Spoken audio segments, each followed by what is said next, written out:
Hey everyone, welcome back to the Door-to-Door Podcast. If you're out there right now grinding through this summer heat, knocking doors, wondering if it's worth it, well, this one's for you.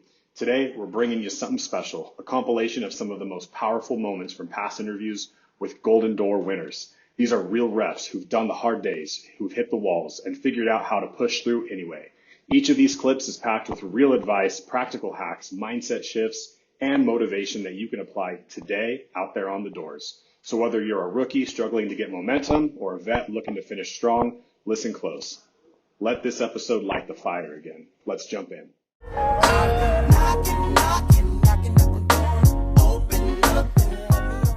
The thing that happened to me the very first year at Mini Habits is Jeremy from Traeger talked about mini habits, and I'm like, I wrote that down, one push-up. That was my note, one push-up. And I can't tell you what the difference has been for me to understand the concept of getting yourself to do something you've tried to get yourself to do 1,000 times, and you over and over and over again end up not doing it. And I think all of us in the door-to-door world deal with something that sometimes we talk about, sometimes we don't, but it's the reason there's so few people that really are able to make a living doing this. And that's that the idea of going up to a door when you're not in motion and knocking on that door, the amount of physical, emotional, psychological resistance is overwhelming. It is. And what a mini habit does is it short circuits that. Instead of going over that hill of inertia, we just go around it. Yeah. And just put a hack. So I'm going to hack from here to here. Now I'm on the other side of this hill. Why? Because every single time, here's one of my hacks. Every single time I walk out of a door, I can't go to my truck. I have to make a right or a left, go to the next house, walk up the door, and knock on one door. And Stephen Guys in Mini Habits says, if you find yourself not doing that, and guess what? I found myself not doing it. If you find yourself not doing it, the reason is because the mini habit isn't ridiculous enough. It's too big. It has to be as ridiculous as one push-up. Yeah. Like, you want to get in shape, do one push-up. That's ridiculous. Yeah. And so I had to say, I'm not trying to go to the door and get an appointment. I'm trying to go to the door and get someone to say, no, I don't want an appointment. When I think about that, I think, I can do that. I can go get a no. Hey, knock, knock, knock. Hey, Nugget, the neighbors? guys, if you did not hear that, say that one more time. So, hey, I've talked about it yesterday. There's the guy washing his car, and I don't want to go across the street because I don't want to get rejected. My mind perceives rejection as a catastrophe. It's not. So I've been able to turn that around by realizing the goal is the no. And so the goal of my mini habit is after every appointment, I've got to go to a house adjacent somewhere, knock on the door, and say, no chance you don't want a solar quote, is there? I hope you don't. Yeah. And they go, yeah, no, we don't. I go, dude, thank you so much. Save me another 45 minutes. I appreciate you, man. I'm so happy you came to the door. And they're going, why is that man so happy we just told him no? My goal was to get the no. And I would say maybe, a third of the time, that's the end of it, of the door knocking. Maybe that's 9:30 at night. But I would say 2/3 of the time, I'm walking down that driveway and there's someone pulling into the driveway next door, getting their groceries out of the car. And what am I going to do? You got to go talk. You're already in motion. I'm already in motion. Yeah. So the opposite of inertia, or what is in place of inertia, once you get over it or around it with a hack, is momentum. Yes. And that's what this is all about. You feeding off me, I feed off you. How do you initiate momentum? So let's talk about this. Yeah. 2 years in a row, you got a double golden door. Guys, that's double golden doors. So that would be 800 alarms. That would be 2,000 pest control. That would be 1,200 satellite accounts. To put that in other industry terms, that'd be 400 roofs. So 2,000 kilowatts in solar. Yes. Plus. So what I'm getting at, so you did 2 years, you had these deadlines that created this urgency. Net meter deadlines. Net meter deadlines. Gun to the customer's head. It's saying you have to buy now or else you'll never be able to get it. Yeah. You don't have that in 2019. Yeah. So you didn't have this like, crap, let's go freaking make hay while the sun shines. Yeah.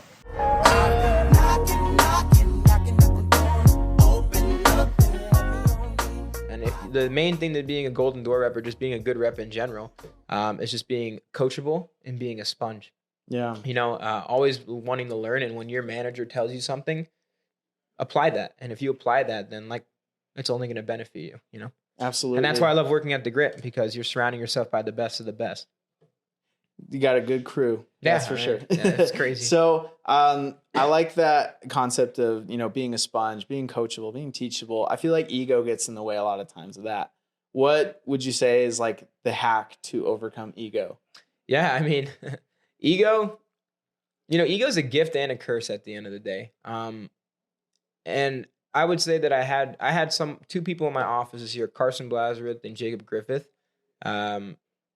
You always need someone to chase, if that makes sense. Mm-hmm. So if you're the top guy in your office, then you're probably going to get content and you're going to really think to yourself like, oh, I'm the best. Like, I don't need to knock these out. Like, I'm already better than everybody. But if you have a guy in your office that's on pace to do $1 million and who's a rookie who's about to do a golden door, you have that competition to compete with these guys every single damn day.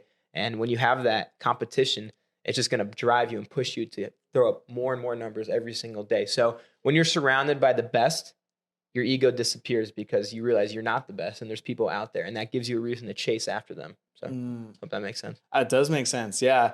And it's also like utilizing those around you as a tool to both better yourself and them. 100%. I always say I couldn't have done anything without my team. We had like 40 guys out there, rookie heavy team. And if it weren't for them, I wouldn't have been able to hit my goal because, I'm not perfect, and there are days where I'm a little down and, I may be thinking to myself like, oh, maybe it's a Saturday. I can't go home early. But when you have 40 guys that are trusting a part of their life to you, you have to go 100%, not for you, but for them. So they're pushing me every single day to be the best version of myself. So I'd be just thinking about my team if I'm ever down. I always say my why is your people, your accomplishments, and then your revenge. And, I always think that throughout the whole day. I have it on my notes right here. Yeah. So your people, your people as in like your team, your family, relationship wise, the company. And then maybe that's like my thoughts from 1 to 3 o'clock. And then maybe like 4 to 7, I'm starting to feel a little down. So now then I'll start to think about my accomplishments, like my dreams and my aspirations in life. I want to have this much invested by the time I'm 30. I want to have this many properties by the time I'm 30. I want to have this many kids by the time I'm 30. So now you're thinking about that, as you're getting told no during prime time. And then 7 to 9 comes around and you're tired. You've been walking around all day. So now that revenge kicks in. And when you think about the revenge, I keep receipts. It's like Michael Jordan in The Last Dance, like that's a receipt. I'm going to remember that. And I'm going to prove to you why I'm doing this. So you think about the people that told you you'll never make it. You think about the ex-girlfriends. You think about, the friends that left. You think of all that. The parents that said they didn't believe in you. And now those are the receipts. And now it's like, okay, you don't believe me? I'm going to effing show you who I am. So that's like my thought process throughout the day.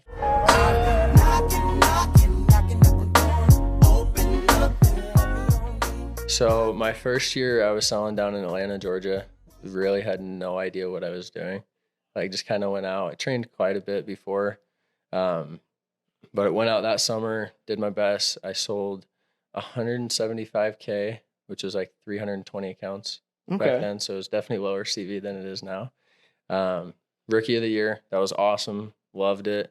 Went out my second year. Had a little progression. Did 190K with 350 accounts.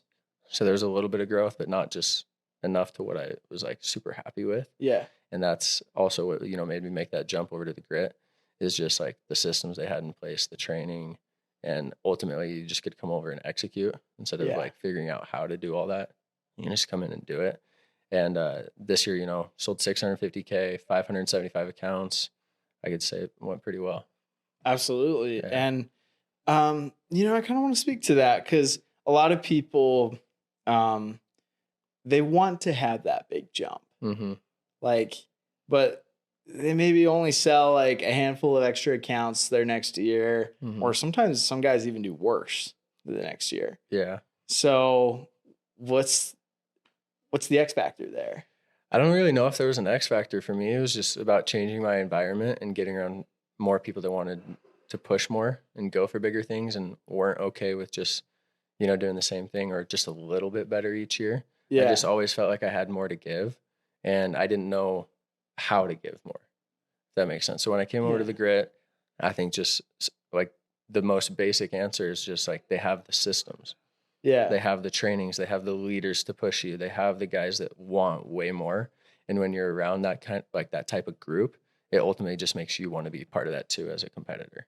Excellent. So for me, I mean, we talked a lot about competing and winning, talked a lot about Tim Grover, And I think that pushed me a lot this year, was just way more competition.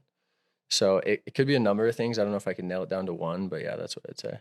Yeah, probably culture, belief, environment is those are all huge factors. Yeah, they really are.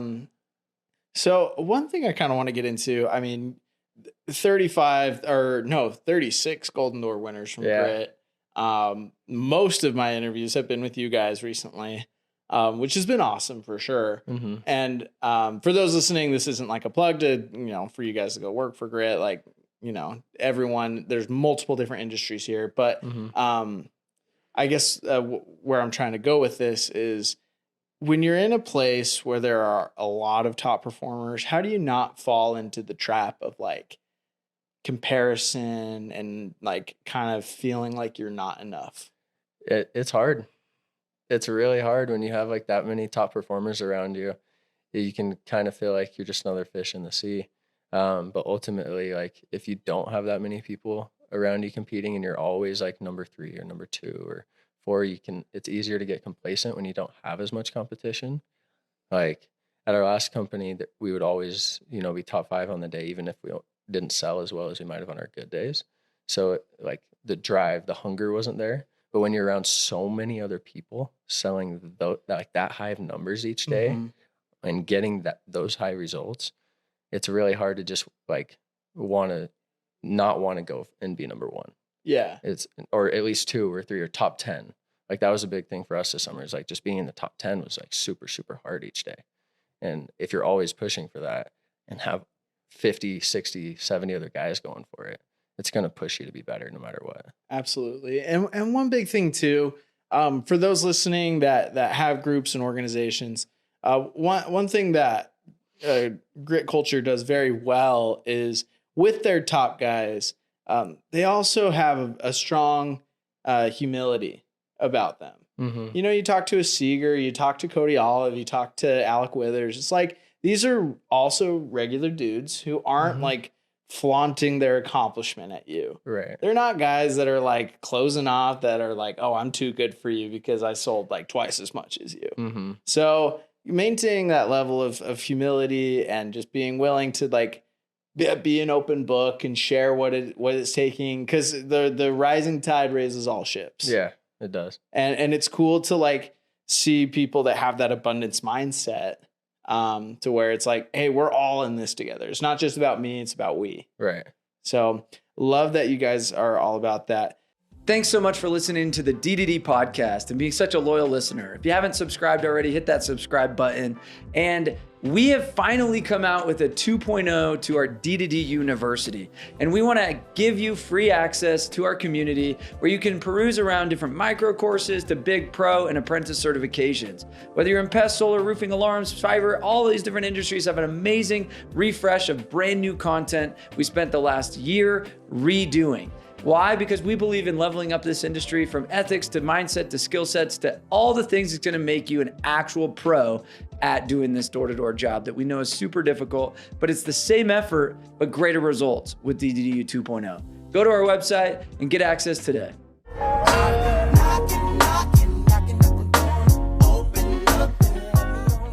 We can hype ourselves up and give ourselves all the affirmations all day, but when it gets hard, when that rookie rep is out there and he's getting his face kicked in and he's having a very hard time believing in himself and thinking positive thoughts, how are you empowering him? So the first answer to that is hopefully I've done some stuff beforehand that have prepared him for that moment. Again, hopefully he's had trainings and things with me or within the organization that he knows that those moments are going to come. And I try as a leader to prepare my people for those moments so that they already have a plan and a system in place, right? Yeah.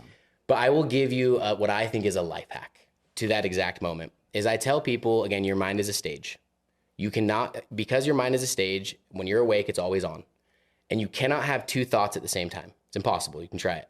You can have ADD like me and go from one thought to the other thought really quickly. Yeah. You can only have one thought. Well, thoughts lead to feelings and emotions and eventually lead to actions, right? So when I know a rookie rep, dude, he's on the curb, he's crying, everything's gone wrong. I know that what I need to help him with is his thoughts. So I say, hey, and I'm a big believer in 3x5 cards. So, or if he doesn't have a 3x5 card, I tell him to pull out his notes and I say, write out a positive statement about yourself. dude, I love myself. I'm amazing. I can do this. And I say, look, you can't have two thoughts at the same time. So right now you're having negative thoughts, but you can control what's on your stage. So every time you read that, it is impossible for you to have that other thought. And so I do that, right? I write out these statements when I'm having these negative thoughts. Instead of thinking the negative thought, I push something else onto my stage. Yeah. I can do this. I believe. And if I can get a rookie rep or any rep to start saying that more than I can't do this, everyone's mean, I can't be successful, dude, I know it's going to change. So to answer your question, in those moments, hopefully I've already prepared them for that. But in the actual moment, I try to get them to write something down that's positive. Hey, dude, there's a lot of things that have gone wrong today. Write down something positive. Write down, dude, like, I want you to hype yourself up. Tell me how good you are at this job, how much you believe in yourself. And I want you to just read that over and over and over and over again until that other thought you were having is just gone. Yeah. That's something, again, I think of Seeger calling Garth, and he's just like, I'm the best. I'm the best to ever do this. And it's like, because he genuinely, those are probably 90% of his thoughts. Yeah. Is I'm the best. And then lo and behold, he's the best. Literally, right? And I think it comes into a lot of things, right? What I think, and going back to a couple questions ago, something that's wrong in not the industry, it's in life, right? Is we underestimate the power of what we can personally do when we are happy, right? And so those moments, like what we're teaching, right, is, dude, find a way to like be happy, right? Find a way to focus on the positive, not the negative.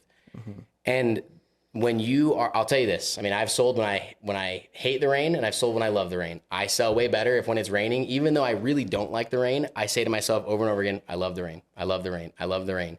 And all of a sudden I start to feel happier in the rain. Yeah. Because again, our thoughts influence our feelings and our emotions. And when I'm happy, I sell better. And so sometimes it is in those moments almost lying to yourself. Dude, it's raining, or you're knocking behind someone and it sucks. Dude, you can look through my notes tab on all my iPads every year. You can tell whatever I was struggling with that day, because I've written a statement in the opposite. I have statements that read like this. I love knocking behind other reps. I love that it's so hot, and I'm so glad it's not cold. I sell in any area. So if you look at that, what was probably happening that day? Dude, I was probably knocking behind a rep. Behind someone, and it was hot. And it was really hot, and I hated it. And so instead of, focusing on those thoughts, which the more I think about them will foster this like negative feeling, which I'm not going to sell as well. Dude, I focus on something different. And even if I don't truly believe that, I say it until I do believe it. And again, I end up selling in those situations because I'm happy. Does that make sense? 100%. Well, sales is a transfer of energy. Yes. It's a transfer of emotion. If you're depressed, that's why I believe a lot of rookies end up not selling very well, is because they're so in their head and they're so caught up in that negative tornado that when they show up to the door, maybe they say the pitch word for word, but what's the customer seeing? And what's the energy that they're receiving? It's all negative. It's, hey, I actually really don't believe in myself. I really don't believe you need this product. I really don't want to be here. Please tell me no. Yeah. And I have a thought on that, right? That another thing that, again, rookies specifically struggle with is they define their success wrong. And I think we all do this sometimes. I try to help myself and other people really define success in multiple ways, but a huge way is in progress. And so a rookie, typically when they're on the curb, they're crying, they hate their life, right? It's because they're only defining their success as when they get a sale. Mm. So what I do is I'll ask them this series of questions, dude. Well, how many people have you talked to today? How many people have you got past your intro with? How many people have you got? And you start going through the list, right? And all of a sudden I go to them, well, dude, I know you haven't sold anyone today, but you haven't gotten past the intro once. So dude, what if in the next hour you got past the intro twice? Dude, are you getting better? Yes. And dude, can you find confidence in that? Yes. And can you be proud of yourself? Yes. And so it's also teaching people to find success in the progress, not just in the end goal. Stacking any dub you can. Exactly. And dude, what's funny is when you start to see that, you end up getting more sales anyway, right? So. Yeah, because it's like, yeah, maybe I don't have the energy to make a sale, but I do have the energy to make someone smile. For sure. You know what I mean? I do have the energy to like knock one more door. For sure. Which might give me a little bit of momentum. Maybe it's a lay down, and then that unlocks everything else the rest of the day, which is, gosh, all powerful principles here.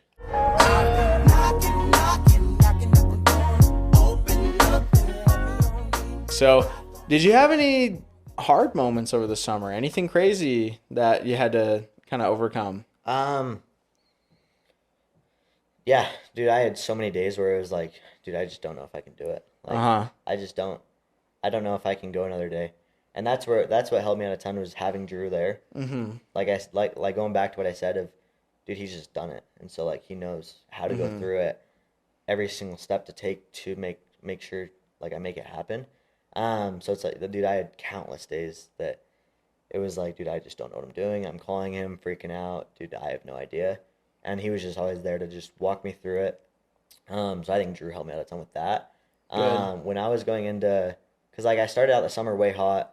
I had one of my better months the first month, like through April, 1st of May and stuff.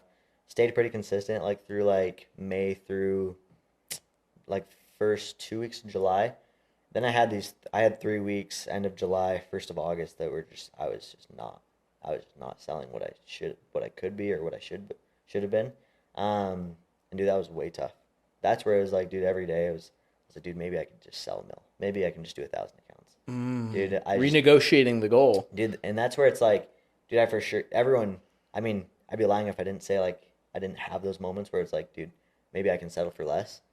Dude, that for sure happens. But that's where it's like, okay, now I have to like actually think back, and it's like, no, dude, I set this goal.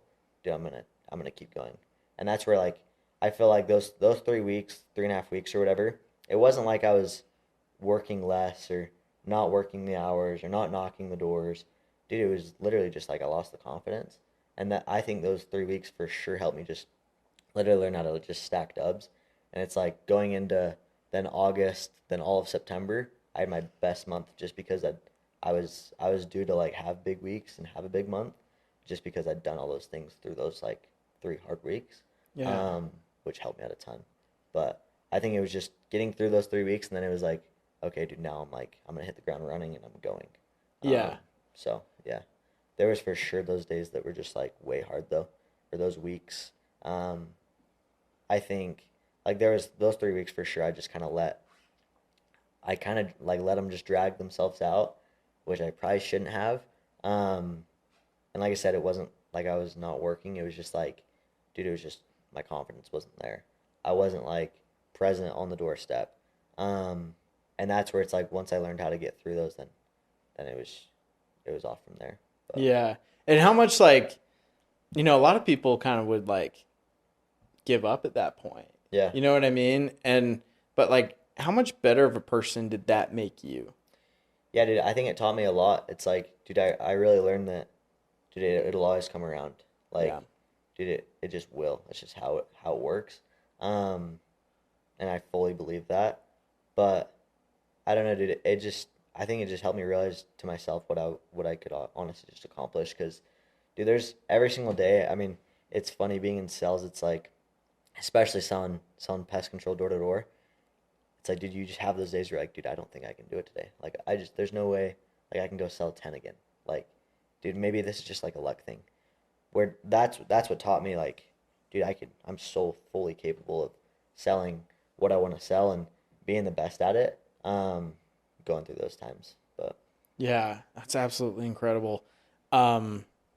Because when that self-doubt sinks in, and then having those moments too where you can look back and be like, oh, like if I've sold 10, I can sell 10 again. Yeah.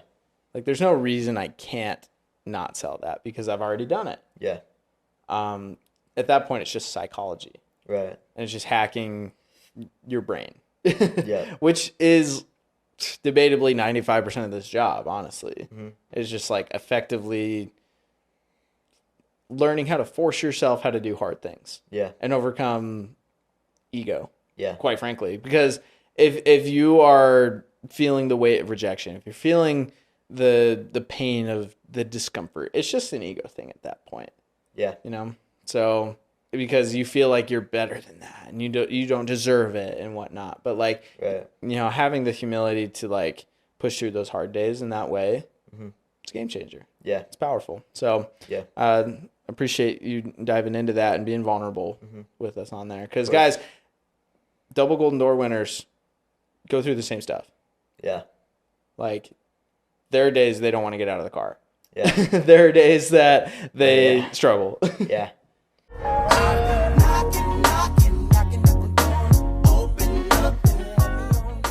what's the secret? Like, what do you think changed? You go back to the same market. What changed between 300 and something sales to Golden Door? Like, what does somebody do to do that? Yeah. So for me, it was door-to-door con. I'm a huge advocate. Like last year, we were kind of hesitant on bringing every single person. We didn't really know what to expect. And it's crazy because I live here in Dayton, and a pest control guy from the Grit comes to my door. And he's talking to me, and I'm kind of picking his brain a little bit, like, where are you at? And it was he was his rookie season as well. And he actually showed me like and he showed me, like the Grit and just all the, like, I didn't even know what a Golden Door was until like November of 2021. Okay. So, he showed me all this, and then I went to door-to-door con, and it flipped a switch. I saw everybody up there and hitting Golden Doors, and, I see all these really successful people, and my initial thought is, well, why can these guys do that, but I can't? I love that. Like, this just is the whole point of this industry and the event is to show that if one can do it, why can't everyone do it? And it literally had the effect that I intended for it to have, because, too often people are just lost in their little islands. I mean, same thing happened to my buddy Jonas up in Michigan by you. And the same thing happened, he went in pest control, a little guy in a little town in Michigan, you know what I mean? And all of a sudden comes to door-to-door con, he's like, oh my gosh, there's guys that do $1 million in revenue. Like, would have never known that was a thing. Like, we thought we were cool doing like 2 accounts a day, you know what I mean? Like, and stoked out of our minds that we got a customer, like, and just surrounding yourself by, and it's one thing to be like, I heard a guy on a podcast, I saw a guy in a video, but to like shake hands with some turd that's on the main stage, like that dude did it. Like there's a 17-year-old kid that got a Golden Door winner in this year in pest control. And I'm like, a junior in a high school just made a couple $100,000. Like, what? Like, blew my mind, you know what I mean? And I'm still getting like shook every time I see that. So I love that. Like, proximity is a fast activator of our just ultimate highest self, right? So did hours change? Like, do you feel like you had to knock more hours? Yeah. So like, I've been managing for several years now, not in pest control, obviously only 2 years, but I've been in management for about 5 years now. And I got to the point in the lawn care business where my life was very comfortable. I didn't have to go out and knock doors. I didn't have to, I could be here. And then even last year, I didn't knock a single Saturday, or like in 2021, I didn't knock every single day. I was very comfortable. And it was a big thing for me. Like this year, I was like, the only way to do this is to just go all in. I'm not going to have an opportunity every single year because the company gets bigger. I'm managing and doing more things. So it was tough doing that, hours changed. I had my whole schedule, like when I'm going to hit this Golden Door by the end of door-to-door con, I had it all written out. I was ready to go. I was super stoked, excited. I remember showing Chris, like, dude, I got to hit this much per day, this much per week, and I'll hit it by this time, working this many hours. And it's crazy. I actually hit it a week earlier than I expected. I expected to hit it there from door-to-door con. Wow. But like, you just mapped that thing out. You manifested the crap out of that. You're like, that's me. Just watch me on the stage next year. And you did it. That is so cool. That is so cool. And it is funny because like, so many people don't realize that is how you can design your life. You found people that inspired you. You then drew it up and you said, this is what's going to happen. And then you made it happen. And, I think that too often people fail to recognize that they think that they're just victims of their circumstances, or they're like, I'm never that kind of guy. I'm like, no, you're the one that gets to create those outcomes. And you just did it. You're like walking example of that.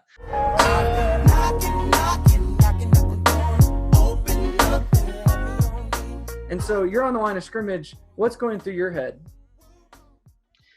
I mean, I think the most important thing, what really goes on in my head as soon as I knock on somebody's door is, it's kind of like Grant Cardone talks about, right? Like sell or be sold. Like either I'm going to sell you or you're going to, sell me, and I need to win. Like this is you versus me, and I need to win, and I need to win on as many doors as I possibly can. And it's crazy. if guys will look at things like that, how it makes the job really fun. And it makes it seem like it's, it's not monotonous and it's not boring, because every door is another opportunity. And if you keep getting shut down over and over and over and over, who cares? Like, the only way I get discouraged in this job is if somebody said, look, you can only knock 273 doors this year. Good luck. Go out and get as many sales as you can. I mean, that would be stressful, and that would be kind of so hard. But I can knock as many as I can. And so, like you said, you line up the line of scrimmage. I need to win specific to our industry, and what I think needs to come across to somebody when you're knocking on their door.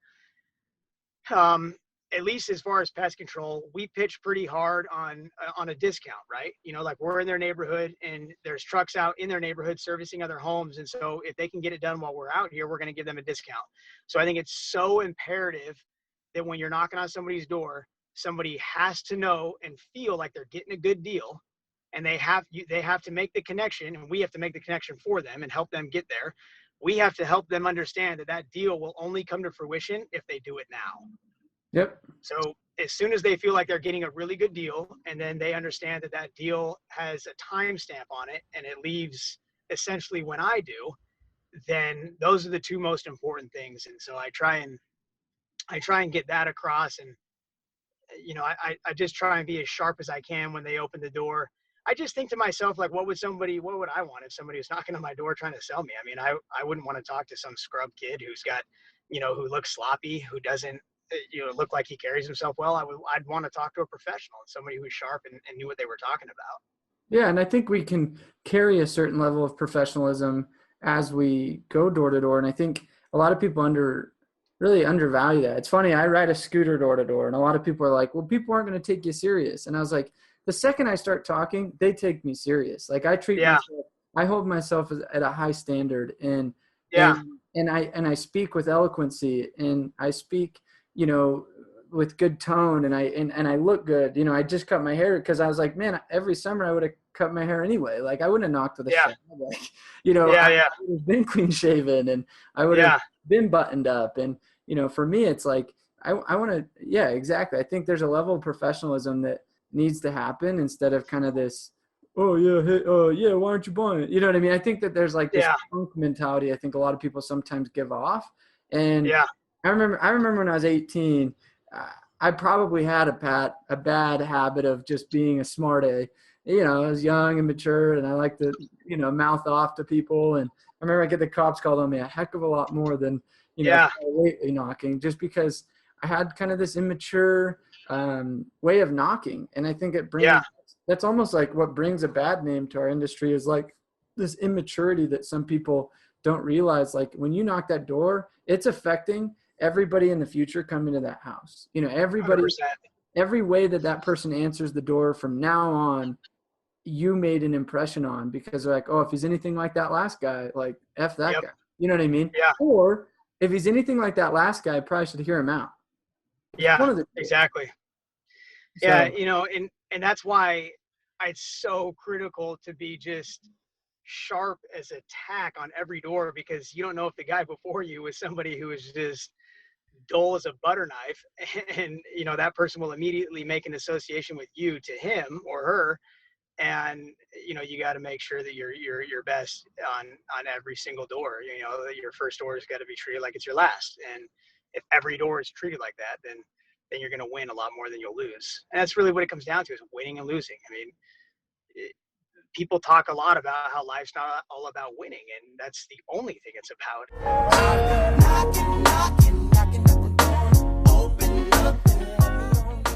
Hope that hit home. These guys aren't robots. They face rejection, they question themselves, but they figured out how to keep going, and so can you. If this episode fired you up, let us know. Share it with your team, send it to a rep who needs a pick-me-up, or tag us with your favorite takeaway. And if you want more compilations like this, drop a review and tell us what kind of content would help you win. And hey, if you like these clips and want to hear the full episodes, you can find them all linked in the show notes. Thanks for listening, and remember, you've got more in the tank than you think. Now get back out there and knock with purpose.